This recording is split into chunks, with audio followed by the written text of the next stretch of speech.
Trade. Thank you, Mr Deputy Speaker. Mr Deputy Speaker, the question can be asked of the Queensland State Labor Government, where's the money? It simply comes down to the fact that the Gold Coast, Australia's sixth largest and fastest growing city, was promised $146 million to improve a number of key roads and intersections in our city, money that has been scrapped by the new Queensland Labor Government. And I, for one, Mr Deputy Speaker, am sick and tired of the excuses from this only new government, but the excuses that they have already put forward about why they cannot fund vital road infrastructure needed for our city.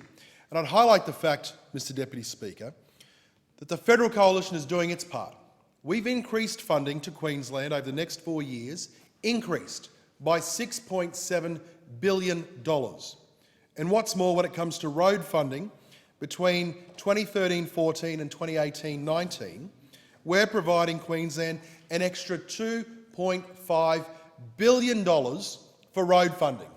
So when people on the Gold Coast say to me, what is the coalition doing at a federal level to boost road infrastructure and to provide funding for important public transport, such as the second stage of the light rail, my response is very straightforward.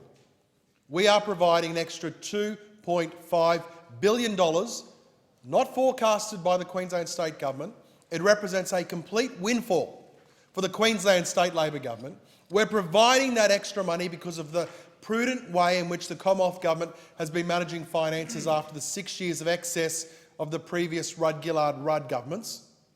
An extra $2.5 billion for the Queensland State Government, and they have walked away from the Gold Coast and walked away from $146 million. That is money that was promised to our city by the former LNP government. And, Mr Deputy Speaker, the Queensland State Labor Government must deliver this funding for our city.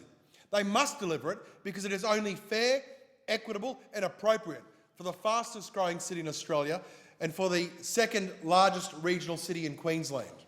This is important money that goes towards, for example, an upgrade to 6 lanes and intersection improvements on Southport Burleigh Road between Smith Street Connection Road and Nerang Broadbeach Road. The key road project here, Mr Deputy Speaker, is Bundle Road, and in particular the intersection between Bundle Road and Ashmore Road. This is a project that I have called for the state government to fund for quite some time.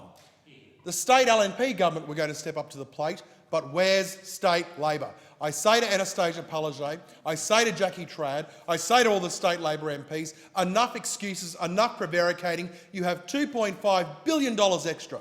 Reach into your pockets and provide this much-needed funding for the Gold Coast, and in particular to upgrade that crucial intersection, that bottleneck on the Gold Coast of Ashmore Road and Bundle Road, and do it as soon as possible.